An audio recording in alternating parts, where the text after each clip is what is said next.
Friends, welcome to AK home kitchen. வாங்க, நீ வாயில் வச்சோன்னா கரையிற மாதிரி ஒரு சூப்பரான ஒரு அல்வா ரெசிபி தான் பார்க்க போகிறோம். இந்த அல்வா வந்து வால்நட்டில் செஞ்சது. நம்பவே மாட்டீங்க, வால்நட்டில் செஞ்ச அல்வானா அவ்வளோ டேஸ்ட், அவ்வளோ சூப்பராக இருந்துச்சு. நீங்களும் கண்டிப்பாக அவரோட வால்நட்டில் ட்ரை பண்ணுங்கள். ஏன்னா வால்நட் வெறுமனே கொடுத்தா பசங்க சுத்தமாக சாப்பிட மாட்டாங்க, வீட்டில் பெரியவங்க கூட சாப்பிட்றதில்ல. ஆனால் இதுமாரி அல்வா செஞ்சு கொடுக்கக்குள்ள அவ்வளோ டேஸ்ட் சூப்பராக இருக்கும், உடம்புக்கும் அவ்வளோ ஹெல்தி. பிடிச்சிருந்து நம்ம சேனலை சப்ஸ்கிரைப் பண்ணுங்கள். வாங்க ரெசிபிக்குள்ளே போகலாம்.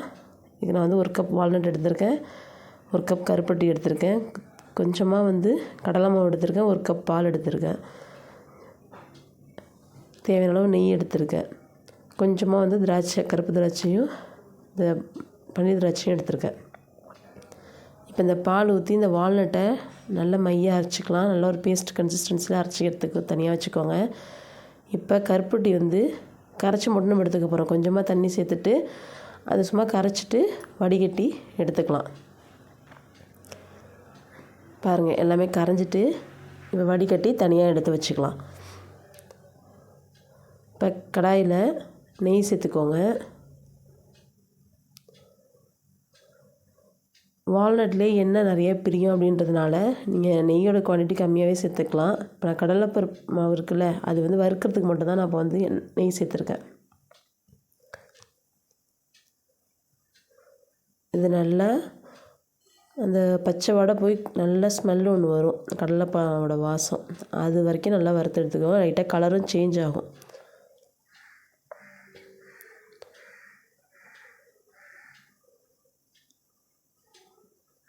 இந்த நல்லா கலர் சேஞ்ச் ஆகி வந்திருக்கா, இந்த ஸ்டேஜில் நம்ம அரைச்சி வச்ச வால்நட் பேஸ்ட்டை சேர்த்துக்கலாம்.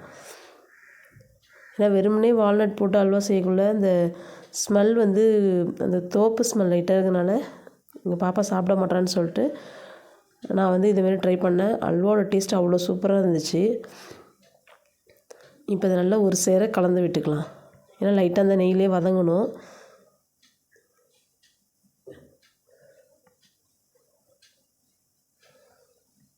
இந்த ஸ்டேஜில் பாக்கி இருக்கிற பாலையும் நம்ம இது கூட சேர்த்துக்கலாம். ஏன்னா இது கடலை மாவும் இந்த வால்நட்டும் வேகிறதுக்காக கொஞ்சமாக தான் நான் பால் சேர்க்குறேன். அந்த 1 கப் பால்லேயே பாக்கி பால் வந்து நான் இதில் சேர்த்துக்கிறேன். சேர்த்துட்டு கைவிடாமல் நல்லா ஒரு சேர கலந்து விடுங்க.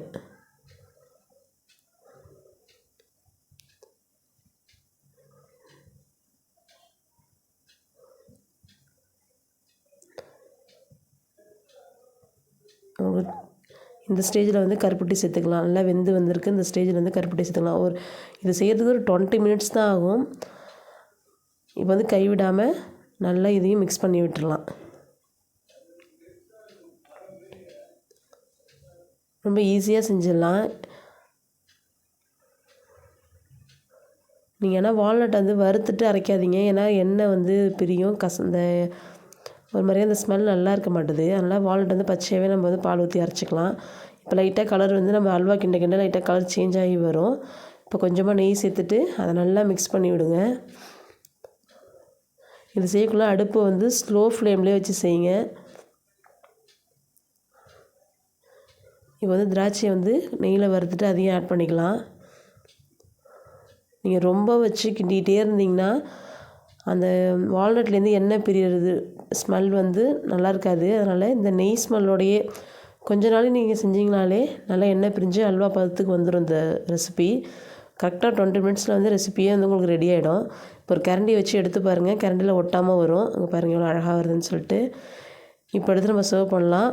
வால்நட்டெல்லாம் அவ்வளோ டேஸ்ட்டாக இருந்துச்சு. வால்நட் சாப்பிடாதவங்க கூட ஆசைப்பட்டு விரும்பி சாப்பிடுவாங்க. நீங்கள் ஒரு ட்ரை பண்ணி பாருங்கள். பிடிச்சிருந்தா நம்ம சேனலை சப்ஸ்கிரைப் பண்ணி சப்போர்ட் பண்ணுங்கள். தேங்க்யூ.